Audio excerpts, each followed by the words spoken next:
Hello friends, welcome to Srilu creations. ఈరోజు మనము గుమ్మడి పండుతో ఒక మంచి హెల్దీ అయిన స్వీట్ రెసిపీ చూద్దాము. ఇది అమ్మమ్మల కాలం నాటి స్వీట్ రెసిపీ అండి. పల్లెటూరుల్లో ఎక్కువగా చేసుకుంటూ ఉంటారు. మా అమ్మమ్మ చేసేది, నాయనమ్మ అందరూ చేసేవాళ్ళు. చాలా బాగుంటుంది రెసిపీ. అండ్ అమ్మ నుంచి నేను నేర్చుకున్నాను. ఈ గుమ్మడికాయ అనేది హెల్త్కి మంచిది. అండ్ ఇందులో వేసే ఇంగ్రీడియంట్స్ కూడా ఒక స్పూన్ నెయ్యి అండ్ బెల్లం కూడా వేస్తాము. సో ఈ రెండు కూడా చాలా మంచిదండి హెల్త్కి. ఇది పిల్లల నుంచి పెద్దవాళ్ళ వరకు అందరూ తీసుకోవచ్చు. సో ఈ రెసిపీ ప్రిపరేషన్లోకి వెళ్దాము. ముందుగా దానికోసము కొలతలతో సహా చెప్తాను, ఒకసారి చూడండి ఫ్రెండ్స్. 1 కేజీ గుమ్మడి పండు తీసుకుంటే మనం దానికి 1/2 కేజీ బెల్లం తీసుకుంటాము. సో మీరు 1/2 కేజీ క్వాంటిటీ చేసుకుంటున్నారనుకోండి, 1/4 కేజీ తీసుకుంటే సరిపోతుంది బెల్లము. సో ఇప్పుడు ఈ గుమ్మడి పండుని శుభ్రంగా కడిగేసి ఈ విధంగా ముక్కలుగా కట్ చేసుకోవాలి. కొంచెం పెద్ద ముక్కలుగానే కట్ చేసుకోవాలి. తొక్క ఉంచేసి ఉడికించుకోవాలి, అప్పుడే బాగుంటుంది. సో ఇప్పుడు ఈ బెల్లం వేసేసి మనము రెసిపీ చూద్దాము. సో దీనికోసం స్టవ్ ఆన్ చేసేసి ఒక పెద్ద బౌల్ తీసుకున్నానండి. దాంట్లో 1 స్పూన్ నెయ్యి వేసాను. నెయ్యితోనే బాగుంటుంది స్వీట్కి. ఎంతైనా నెయ్యి ఉంటేనే ఆ టేస్ట్ బాగుంటుంది కదా.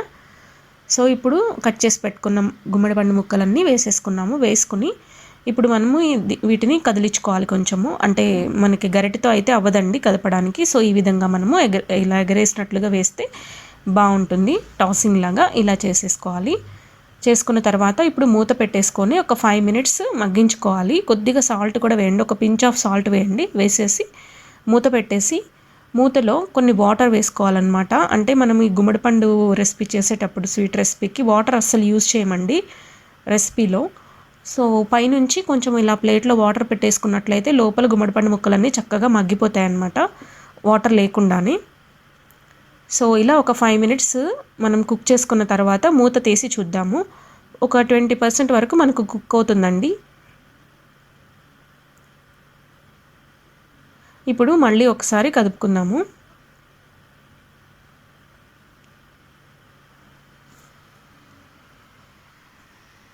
ఇప్పుడు బెల్లం కూడా వేసేసుకుందాము. మనం ముందుగా చెప్పుకున్న కొలతల ప్రకారము కేజీ గుమ్మడి పండుకి 1/2 కేజీ వేసుకుంటే సరిపోతుంది బెల్లము. సో తర్వాత బెల్లం వేసిన తర్వాత ఒక 5 మినిట్స్ మూత పెట్టేసి ఉంచానండి. ఆ 5 మినిట్స్ తర్వాత చూసారా, బెల్లం అనేది కరిగిపోయి మనకి చక్కగా వాటర్ వేయకుండానే బెల్లంలో వాటర్తోనే ఎంత వాటరీగా అయిపోయిందో. సో ఇప్పుడు ఈ బెల్లం వాటర్లో మనకి ముక్కలు ఉడుకుతూ ఉంటాయండి, అప్పుడే చాలా బాగుంటుంది. ఆ ముక్కలు ఉడికి ఆ బెల్లం వాటర్ అంతా కాస్త దగ్గరికి రావాలి. అప్పుడే ఆ గుమ్మడి ముక్కలు ఆ బెల్లం వాటర్ని పీల్చుకుని మనకి జ్యూసీగా ఒక ట్రాన్స్పరెంట్ టెక్స్చర్ వస్తుంది ఆ ముక్కకి. తింటుంటే బాగుంటుందండి. సో ఇప్పుడు కాస్త దగ్గర పడే వరకు మనం కుక్ చేసుకున్నాము. కుక్ చేసుకోవడానికి ఇప్పుడు మనం మూత తీసిన తర్వాత మీడియం ఫ్లేమ్లో పెట్టుకొని ఒక 10 to 15 మినిట్స్ కుక్ చేసుకుంటే మనకి రెడీ అయిపోతుంది, దగ్గర పడిపోతుంది కర్రీ. సో ఈ స్టేజ్లో మీరు 10 to 15 మినిట్స్ ఉడికించుకోవాలన్నమాట.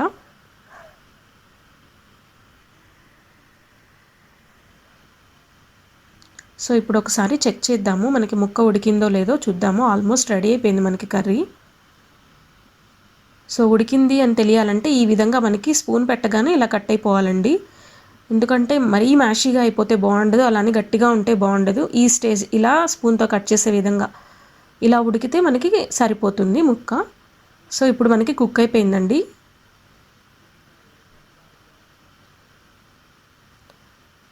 సో పిల్లలకి ఎర్లీగానే కంటి సమస్యలు అలా వస్తున్నాయి కదండి. సో పెద్దవాళ్ళైనా పిల్లలైనా ఈ గుమ్మడి పండు తీసుకుంటే ఐకి చాలా మంచిదండి, విజన్ అనేది బాగుంటుంది. సో ఇప్పుడు మనకి దగ్గర పడింది కదా, స్టవ్ ఆఫ్ చేసేసి సర్వింగ్ బౌల్లోకి తీసుకుందాము ఈ గుమ్మడి పండు స్వీట్ రెసిపీని. చూసారా, కాస్త చల్లారిపోయింది, ఇంకొంచెం దగ్గరికి వచ్చేస్తుందండి. ఇది మనం సైడ్ డిష్ లాగా అలా తీసుకోము, డైరెక్ట్గానే తీసేసుకుంటాము. ఒక స్నాక్ రెసిపీ లాగా లేదంటే ఒక డెజర్ట్ లాగా అలా తీసుకుంటాము. స్వీట్ ఇష్టపడే వాళ్ళకి చాలా నచ్చుతుందండి ఈ రెసిపీ అయితే. ఇది ఒక ట్రెడిషనల్ వంటకం అని కూడా చెప్పొచ్చండి. సో ఫ్రెండ్స్, మీకు ఈ గుమ్మడి పండు స్వీట్ రెసిపీ నచ్చినట్లయితే ప్లీజ్ లైక్ చేయండి, షేర్ చేయండి, సబ్స్క్రైబ్ చేయండి. మరో చక్కటి వీడియోతో మళ్ళీ కలుద్దాం. Thank you friends, bye bye.